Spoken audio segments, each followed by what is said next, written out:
नमस्कार तमाम अंगणवाडी सेविकाताई आणि मदतनीसताईंना गुरुजन चॅनलचा सप्रेम नमस्कार आहे. बहिणींनो, कशा आहात तुम्ही सगळ्या?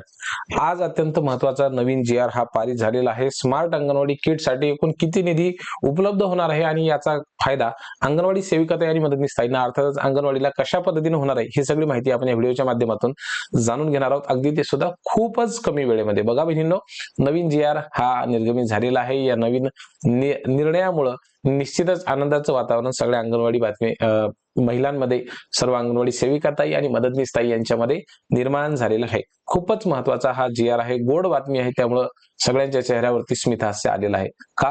कारण की अंगणवाडीमध्ये येते ती म्हणजे आहाराची किट, स्मार्ट अंगणवाडी किट आपण ज्याला म्हणतो, त्या संदर्भामधला अतिशय महत्वाचा निधी उपलब्ध करून देणारा जो जी आर आहे, तर तो आता उपलब्ध झालेला आहे. तो जी आर निर्गमित झालेला आहे. हा जी आर बहिणींनो कधी आला, आपण याबद्दल अत्यंत सविस्तर अशी माहिती या व्हिडिओच्या माध्यमातून जाणून घेण्याचा प्रयत्न करणार आहोत. 16 मार्च 2026 रोजी हा जी आर आलेला आहे आणि आदर्श अंगणवाडी योजनेअंतर्गत हा जो निधी आहे तर तो उपलब्ध होणार आहे. तो निधी वितरित होणार आहे किंवा निर्गमित होणार आहे. आपल्या सगळ्यांना कल्पना आहे की स्मार्ट अंगणवाडी किट जी आहे तर ती उपलब्ध करून देणं हे राज्य शासनाचं काम आहे. कारण की हा जो जी आर होता तर तो 28 ऑक्टोबर 2025 रोजी निर्गमित करण्यात आलेला होता आणि त्यानुसार स्मार्ट अंगणवाडी किटला मान्यता देण्यात आलेली होती.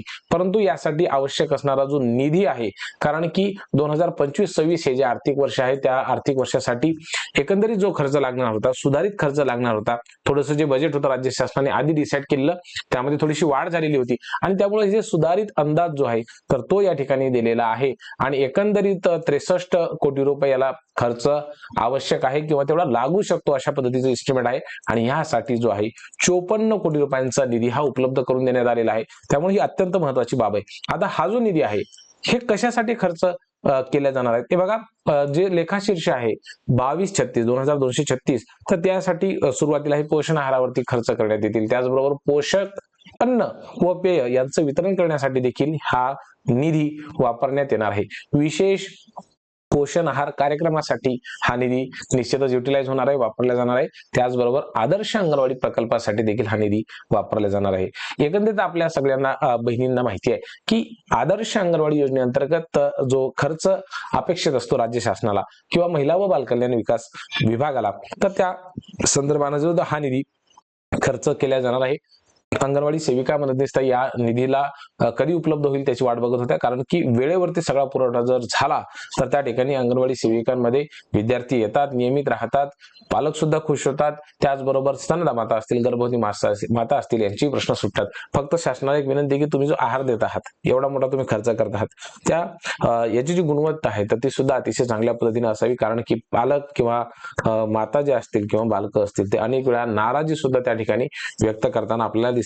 म्हणजे निश्चितच शासन जो आहार देतो तो 100% चांगला आहे, परंतु कुठे ना कुठे कमीपणा शोधण्याचा प्रयत्न करतात. नावं ठेवण्याचा प्रयत्न त्या ठिकाणी अंगणवाडीला किंवा अंगणवाडीच्या मार्फत देण्यात येणाऱ्या आहाराला तसा ठेवला जातो, तो होऊ नये यासाठी निश्चितच काळजी केली जावी आणि हा जो उत्तम असा निधी उपलब्ध करून दिलेला आहे याचा योग्य विनिमय व्हावा अशी सगळी भावना अंगणवाडी सेविकाताई आणि मदतनीसताईंची आहे. बहिणींनो, ही माहिती तुम्हाला कशी वाटली आम्हाला कमेंट करून नक्की कळवा. त्याचबरोबर इतर तुमचे जे मुद्दे आहेत, पेन्शन असेल, वैद्यकीय रजा असतील, त्याचबरोबर ग्रॅज्युटीचा प्रश्न असेल, उन्हाळी रजेचा प्रश्न असेल, याबद्दल सुद्धा लिहायला विसरू नका. तुमच्या हक्काचं चॅनल आहे, व्हिडिओला लाईक किंवा चॅनलला सबस्क्राईब करण्याच्या भानगडीमध्ये पडू नका, त्याची आवश्यकता आपल्याला मुळीच नाही. काळजी घ्या बहिणींनो. खूप खूप धन्यवाद.